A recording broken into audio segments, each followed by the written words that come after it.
محمد وعلى آل محمد كما باركت على إبراهيم وعلى آل إبراهيم إنك حميد مجيد. انزل سوا سلور اویایم نمبر حدیث شریف دے 1574. عن ابي هريره رضي الله تعالى عنه. دا حدیث سیدنا حضرت ابو هريره رضی اللہ عنہ نے روایت دے.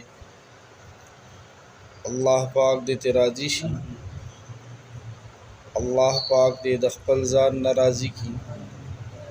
زما ستا او د ټول امت د طرفه د الله پاک بهترین بدلی ورکړي.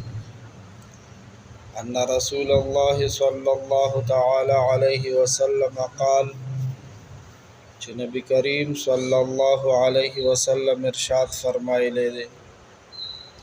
پیغمبر علیہ السلام ویلی دی، وی ما چې سی ویلی دی، وی بحسب امرئ من الشر، یو سړی د خراب کېدو دپاره دومره قدرې خبره کافي ده. سړی ښه دی وی بد دی که نه، خلک وایي داسې که نه، فلانی سړی ښه دی او فلانی سړی بد دی. نبی علیہ السلام فرمایي وی د یو سړي د بد کېدو دپاره که نورو بدي ورکي وي او که نه، خو چې دا یو خامي ورکي که نه، بس دا بد دی، دا ناکاره دی، دا خراب انسان دی. دا کومه خبره ده چې پکې وي، بس دا یوه ډېره ده د خرابوالي دپاره. ان یحقر اخاه المسلم، چې دی خپل مسلمان رور حقیر او سپک ګڼي. چې کوم سړی خپل مسلمان رور حقیر او سپک ګڼي که نه، بس وی عمده ګناه د ده د بدۍ دپاره او د خرابوالي دپاره ډېره، دا سړی خراب دی. دا د چا د خولې نه دا ټکي وتي دي؟ پیغمبر صلی الله علیه وسلم. رواه مسلم، دا حدیث امام مسلم رحمه الله روایت کړی دی. وقد سبق قریبا بطوله، او دا روایت پورا تفصیل سره مخکې تیر شوی دی. مطلب د دې حدیث مبارک دا دی چې مسلمان سپک ګڼل بدترینه ګناه ده. مسلمان سپک ګڼل بدترینه ګناه ده. دا زه چې د کوم مسلمان سپکاوی کوم که نه، که دا هر څومره په ګناهونو کې مبتلا وي، که هر څومره په ګناهونو کې مبتلا وي، خو چې زه سپک ګڼم که نه، نو زه د هغه نه بدترین شوم، خراب شوم. او هغه دا ګوره،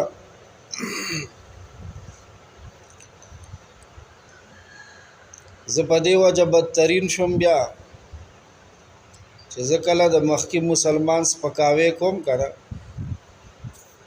نو د هغه عیب د خلکو په نظر کې راوچتوم، دکې دا عیب دی، دکې دا عیب دی، خو په عیب به یې ذلیلوم، سپکوم به یې که نه.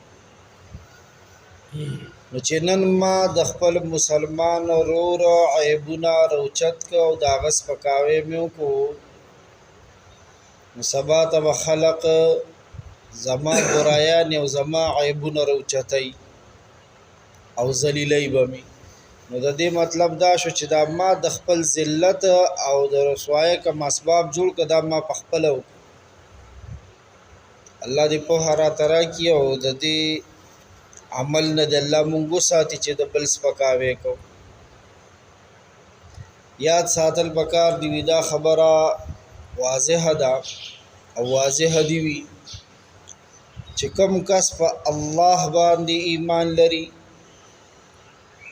او داغه رسول باندې ایمان لري نو دا سړی قابل احترام دی د به احترام کو چې کوم سړی په الله ایمان لري او په د الله پر رسول ایمان لري دا قابل احترام دی او د ځان نه ویم د دې دلیل قران شریف کې دی سورۃ المنافقون کې الله پاک فرمایلی دی وللہ العزة ولرسوله وللمؤمنین الله د پاره عزت ته داغه پیغمبر د پاره عزت ته او ایماندارو د پاره عزت ته عزت د چا د پاره ویلو د دریو الله د پاره عزت پیغمبر د پاره عزت او ایماندارو له عزت ته نو قران شریف وی ایماندار عزتمند دي د ایمان د دولت د وجنه او چې زیس